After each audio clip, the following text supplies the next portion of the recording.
Искам да подаря на един от вас ето тази декорация, така че ако искате да участвате, ще изтегля победителя на, да речем, 8 март.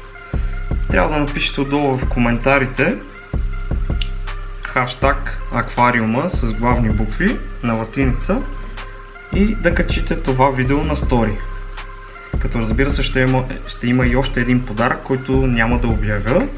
Трябва да тагнете моята инстаграм страница на стори и да сложите видеото, т.е. снимка от самото видео, ето така, и да тагнете аквариума 2023 в инстаграм и в YouTube трябва да напишете хаштаг аквариума и ще подаря това на един от вас.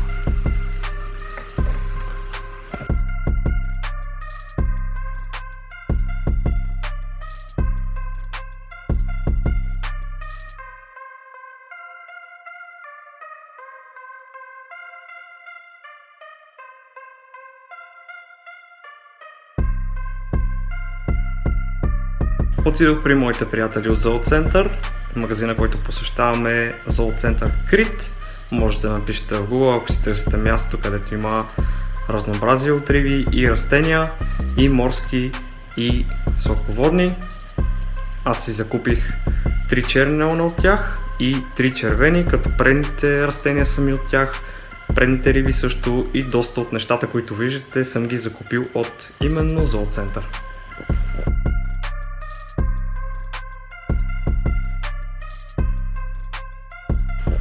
Ще започнем с пускането на рибките. Ще ни трябва кепче и ножица, с която да отворим самият плик. Много важно нещо, което ако не сте обърнали внимание и не са ви показали в зоомагазина, водата, която ви дават, не е нужно да я смесвате, дори не бих казал, че не е препоръчително да я смесвате с вашата вода, тъй като така смесвате напълно две различни среди и ще се объркат нещата спрямо показатели и ще се объркат нещата спрямо това как се чувстват вашите риби. Затова съвет от мен, никога не ги смесвайте. След като сме извадили водата, слагаме вече новите рибки.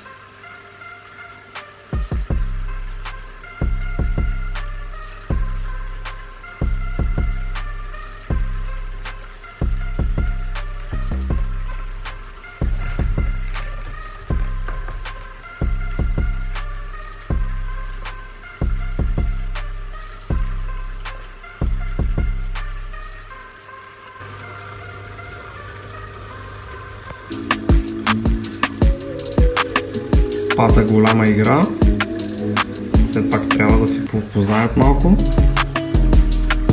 и за момента всичко изглежда нормално. И тук следва да извадим и растенията и да ги съсадим вече в аквариума. Няма толкова много вода, тъй като знаете, че те са достатъчно напоени. На мен пътят от вкъщи, скоро от зоомагазина до вкъщи е около 30 минути максимум. И сега ще видите растенията. Ето това е лимонофилата.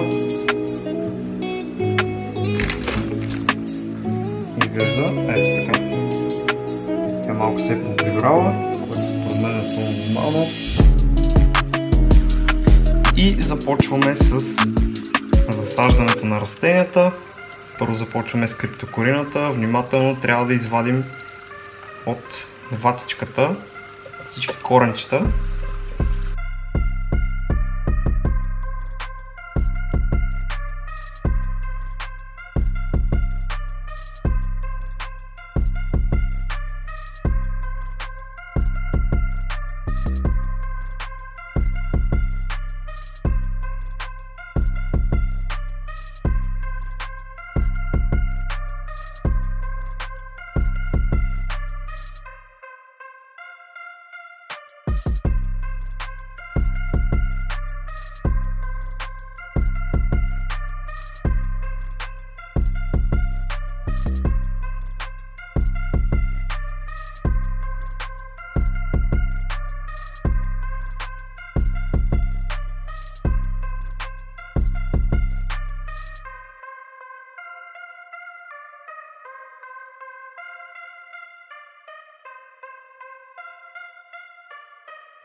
И сега е ред да засадим и линофилата.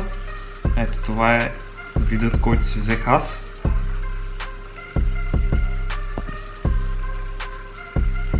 Надявам се, че е сканирал добре.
И последно остана бомбата.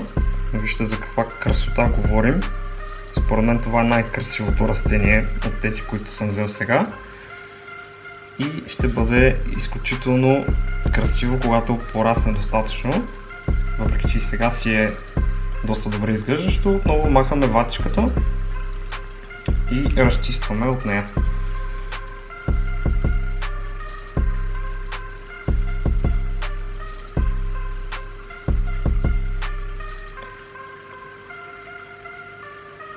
Тук стана изключително лесно. Бих казал чудесно. Някои хора сравняват това растение с магданоз. И едва сега разбирам защо, тъй като аз никога не съм си купувал такова.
След като вече сме сложили растенията, днес е събота. Слагаме си от минералите, които са за растения. Аз слагам 10 мл за 40 литра вода, дори слагам малко повече от 10, някъде към 12, тъй като 5 мл са за 20 литра вода. И си взех ето този препарат, който е на Easy Carbo CO2. Знаете, че на тези растения, които съм взел, няма толкова голяма нужда, да не кажа никаква относно въглеродния диоксид, но когато се добавя, пак е от полза. И е време след ето това нещо след посаждането на растенията и добавянето на новите риби, да направим един тест, да видим дали има нещо, което би ни притеснило за бъдеще. Знаете процедурата, 2-3 секунди и се връщаме след 1 минута, съдейки по тези показатели. И ето е резултата, приятели, след добавянето на новите риби, растенията, частична смяна на вода заради събралата се мърсотия. Според мен показателите показват доста добри нива.